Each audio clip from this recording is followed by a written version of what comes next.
So I'm going to talk about map evaluation. I'm going to link it to the context of introspection, but I'm also going to give a general overview, also link it a bit to the literature. I have quite some reference in there, but it's obviously very incomplete. There are many more other papers out there. So map evaluation in general is of interest. Maps are tremendously important for robotics. They are essential for many applications, and there's the obvious question, when is a map good? And a first discussion of this topic can, for example, found by Leonard and Darren White, Darren White, in a book on sonar mapping, where they simply said, it depends a lot on the application. You know, they didn't even really touch the topic. They just said like, okay, you know, it's application specific. But we can also have a much more, I don't want to say clever, but a much more practical approach to it, where we simply say like, okay, it depends on the application, hence there's no simple answer, there are multi-objective criteria. So we can consider different map attributes that can be linked to map quality. Obvious ones are coverage, resolution, global accuracy, and so on and so on. Some of them require a ground truth, here shortly abbreviated with GT.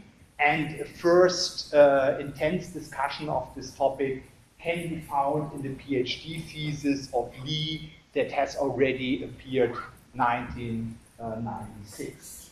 So what are these map quality attributes? Coverage, obviously, how much area was traversed or visited. Resolution quality, what is the level of details, what is the level at which features are visible. Global accuracy, correctness of the position of features in the global reference frame. Relative, I first correct for the map reference frame, then I check the correctness of the positions of the features. Local consistencies, correctness of the positions in a local area.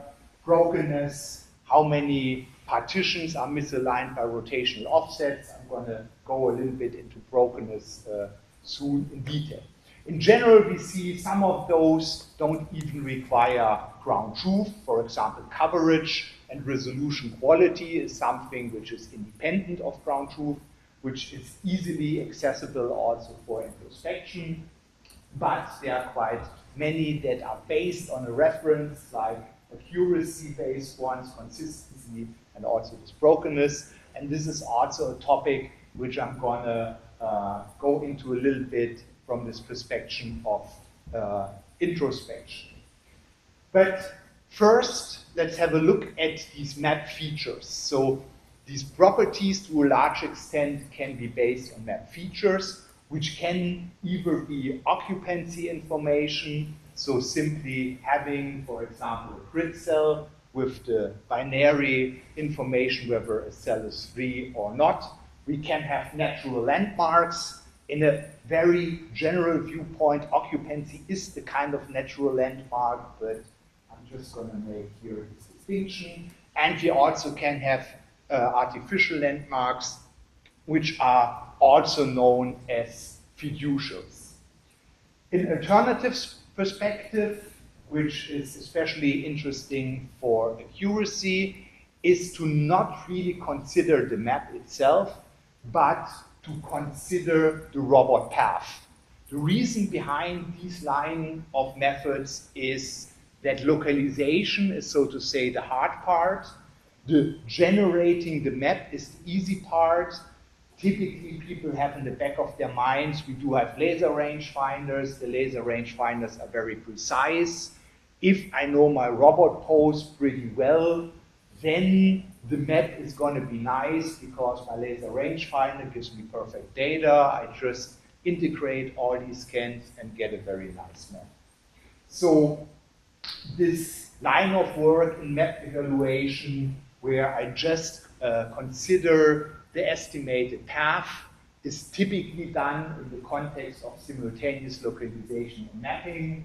I just have here 2 papers in this context, one by Kümmerle, one by Wolf. There are many, many more. And typically, people are using data sets where ground truth robot poses have been recorded such that you can do this kind of evaluation. There's 3 example references giving here.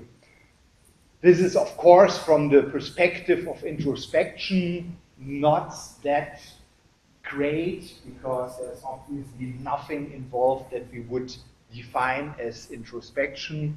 But as mentioned, I also want to give a complete overview of how people are doing map evaluation so far and what kind of concepts are out there. So let's go back to the problem of actual map evaluation, because using the path is more like a localization evaluation, because we use the robot poses. So when we think about map evaluation, the robot path actually may not be given, plus our environment sensors may also affect the map quality, and also concepts that we're going to see for map evaluation, something like brokenness, can also be used for the robot path. So we're now going to concentrate again on the map evaluation. So, as already mentioned, for the map features, we may have occupancy, we may have natural landmarks, we may also have artificial landmarks called fiducials. These fiducials, for example, are used in the context, for example, of performance evaluations of the National Institute of Standards and Technology, the NIST, in the context of RoboCup Rescue, the MAGIC competition, which was the Multi-Autonomous Ground Robot International Challenge, with $1.6 million prize money, or also response robot evaluation exercises of Disaster City. There is one reference to this fiducial given here, but there are also a few more papers on them. And the basic idea is very simple: use artificial landmarks. Now this sounds tremendously simple, and it also kind of is, but the main background is you have to see that for these performance evaluations, a significant amount of maps from different robots has to be tested in standardized infrastructures, in standardized environments. So the NIST has developed test elements, for example, random step fields, which is kind of a simulation of rubble. Part of these standard test elements are simply these kind of cells here, which are defined, that have a defined size, so you can very easily combine them. Using barrels that you see here, this is actually a RoboCup Rescue arena, test arena. You get a very standardized ground truth plan. You can very easily rearrange things. You can send a bunch of robots, one after the other, through these test arenas, and then you can very easily use metrics to determine coverage, resolution, and so on and so on. Also accuracy. You can semi-automatically just count the barrels in the map. You can use the distances of map barrels to ground truth barrels, and so on. And the main point is you do have a semi-automatic evaluation by human judges in a standardized environment. So this is nice, this is good for, performance tests, but it's not necessarily suited in general, especially not from the perspective of introspection. Nevertheless, it's important to know that this is a standard way of doing map evaluation. For natural landmarks, which replace these fiducials. The question is, of course, how to determine them. I'm going to say a little bit about this later on, especially in the context of so-called topology graphs. But first, I'm just going to have a look into occupancy as map features for evaluation, which are the standard feature for this purpose. So we have a grid map. It's relatively straightforward to evaluate the area, the resolution. We can take Euclidean distances between occupied cells, and so on, and so on.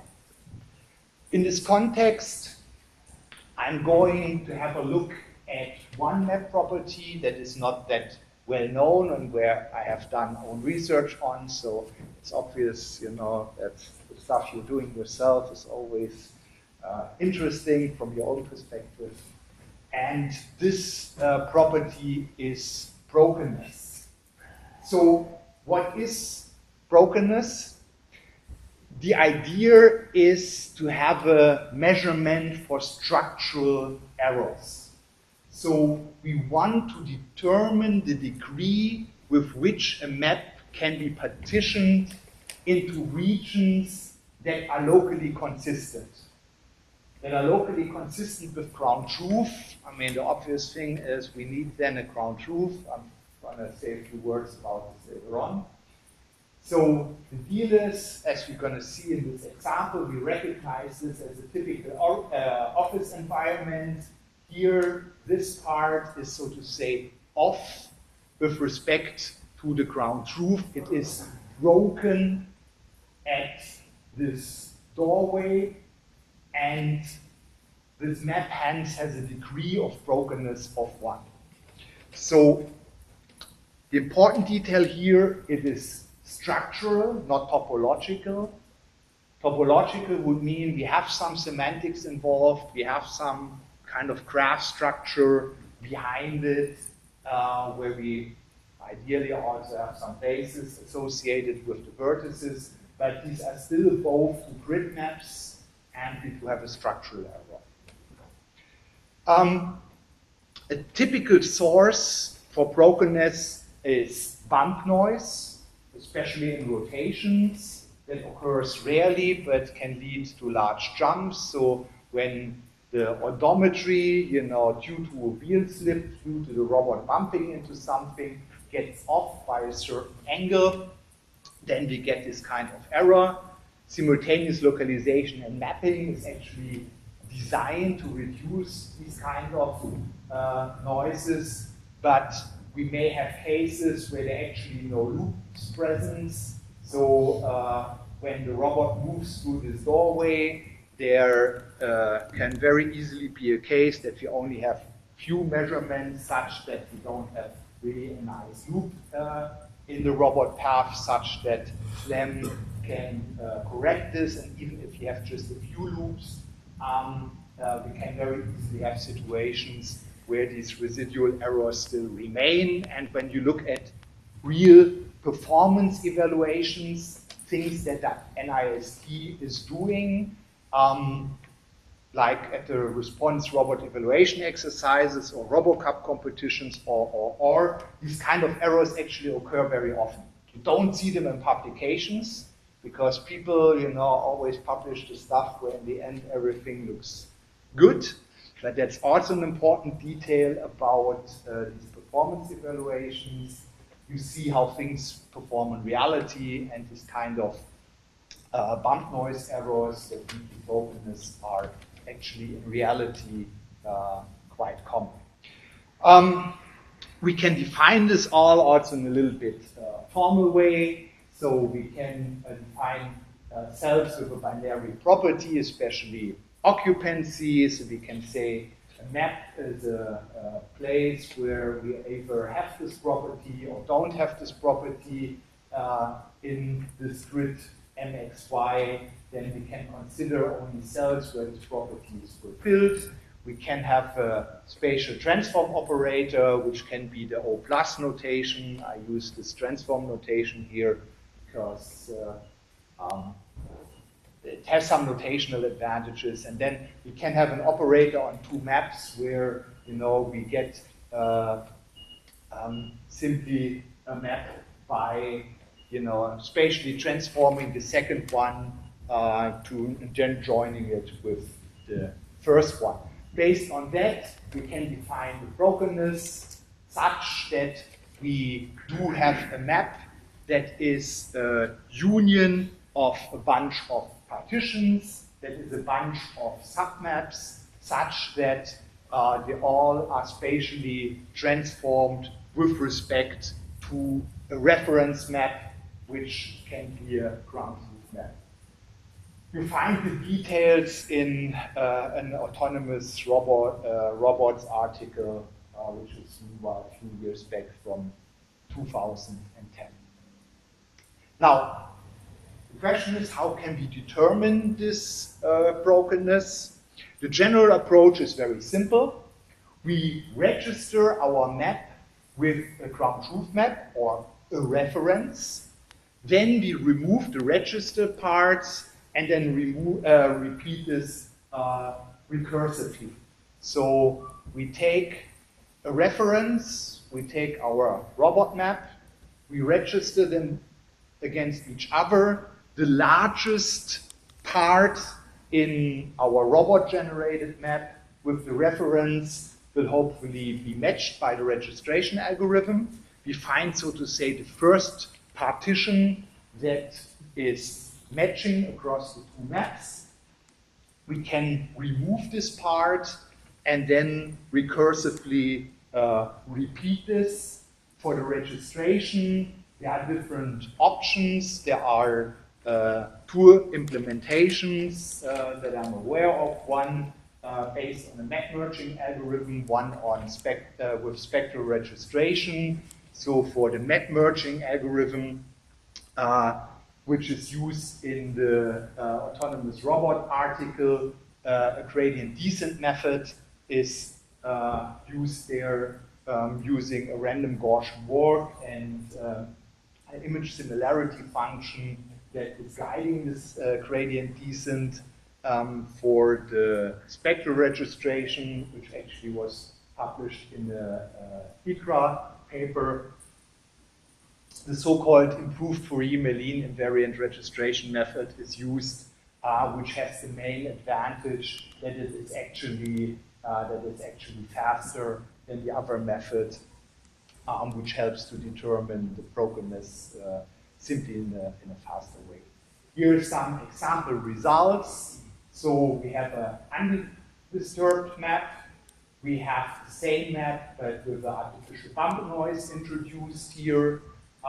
So this is broken with a degree of 1. Here we have the brokenness with degree 2, 3, 4, 5, and so on. And then both registration methods lead to the same results. They actually determine that the map is broken and where it is broken. But the main difference is that the original method is relatively slow because it's based on a gradient descent, and this spectral registration method is significantly faster. Here are some more results where you can see maps that have suffered from bump noise and where the brokenness can be determined in an automatic way. Now, the deal is that up to here, I assumed there is a grid map as a reference where my robot-generated map can be compared to the grid map, and I'm now at least going to move away from that by introducing topology graphs.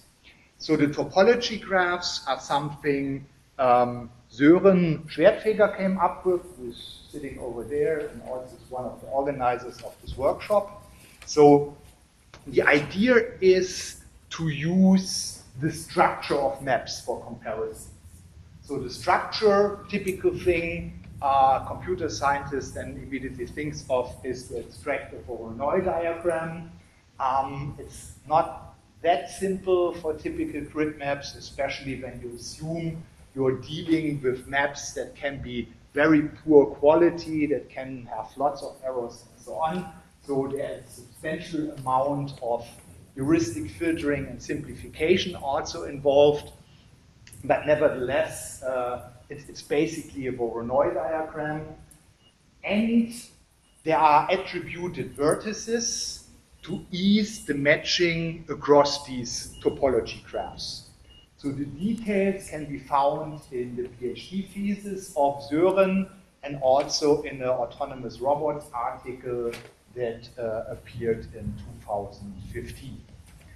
The deal is that given a reference and my robot-generated map, I can use graph, respectively subgraph isomorphisms for matching.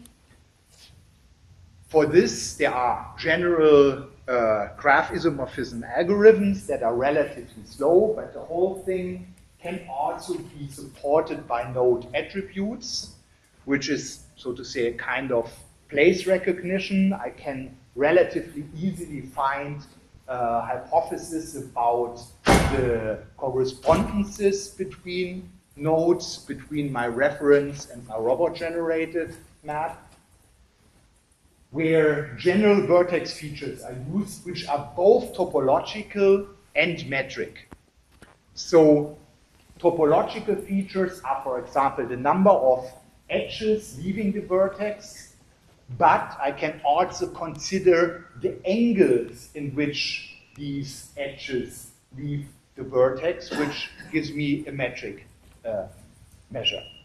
So there is also a combined use of these topological and metrical properties, so that there are metric locations of the vertices, for example, for accuracy, and I can also use topological things like neighborhood relations. So here you see a very nice example where you see the matches of vertices across the two topology graphs extracted into maps, a robot-generated one and a reference. The second one, so you can also see you can determine brokenness and so on and so on.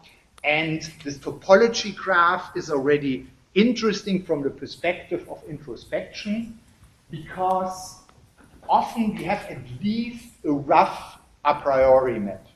We can have at least have a floor plan, and topology graphs at least allow to have very nice map quality assessments across different map resolutions, and especially also across representations, vectors, and grids.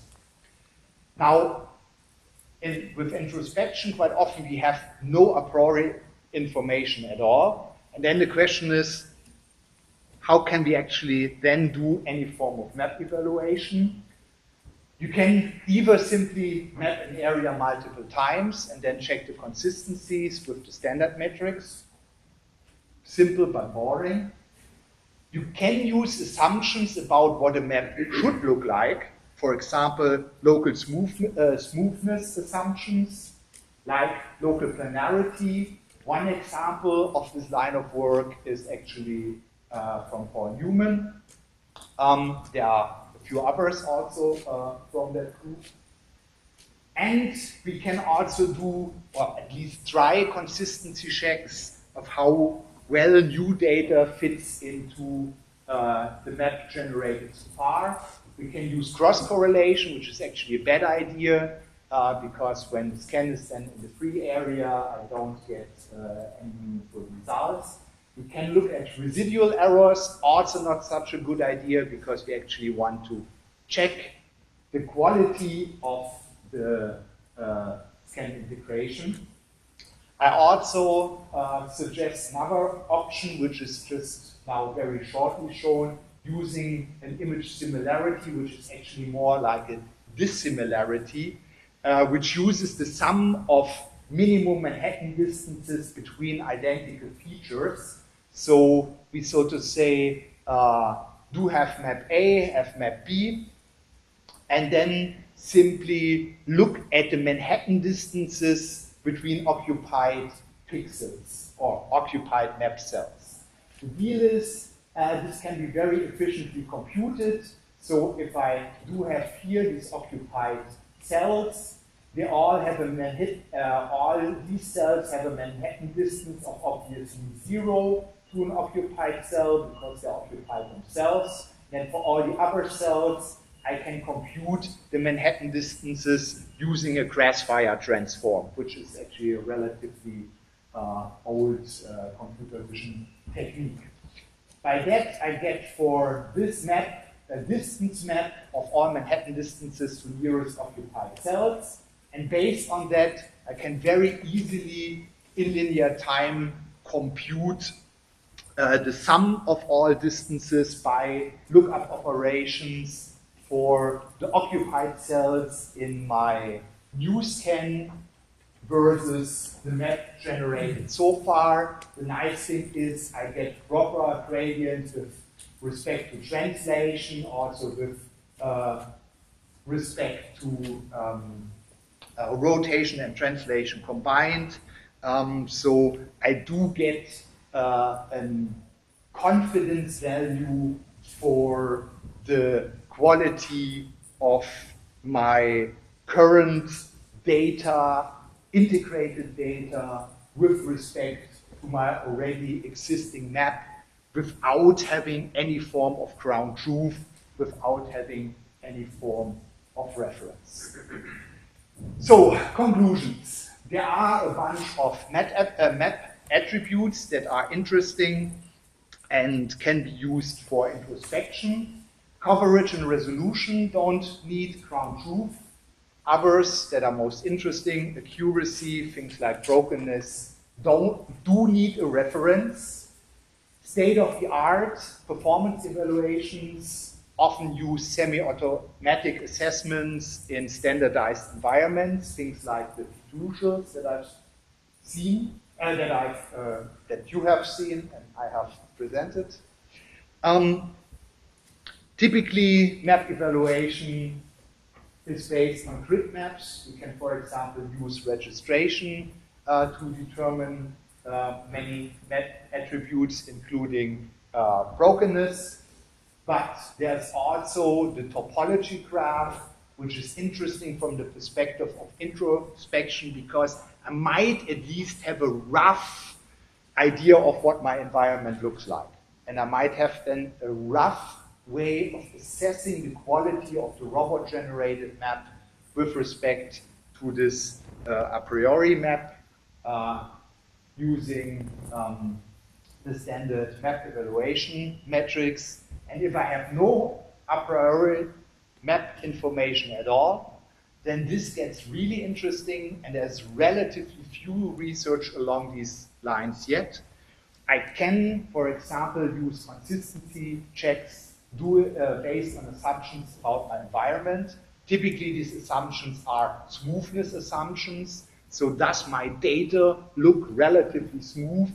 What kind of smoothness do I expect? For example, local planarity. And I can think about checking the consistency of new data, scan and pose estimate with the map so far, independent of environment assumptions, using something like the image similarity function. So thank you very much, and there may be a short question or coffee break.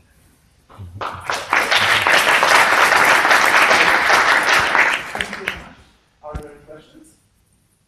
Yes, please. So one question is that you talked now about map quality measures that need ground truth, and I agree with you very much that those methods are very, very much needed for mapping and SLAM evaluation. But can they really be described as introspection if you need this external reference? I mean, the question is, of course, what is introspection? And I would dare to say that the classical map evaluation methods are not introspective. It is definitely interesting to know about the different attributes. And I think introspection can start when I have only a rough map of my environment given. Something like a floor plan. And from this perspective, I think with topology graphs, introspection can start, but it really gets introspective when I go to the no a priori information range. And there is already some research, but as already mentioned, there is still also a very big openness for additional research. If you're interested along those lines, a good starting point is this paper by von Lumen et al. That I have put among the references. But for mapping in general, I think for introspection there is still quite a lot of options to be investigated. Sure. But you obviously have to start with the standard valuation approaches. Any more questions? Okay, in this case, thank you very much for your talk.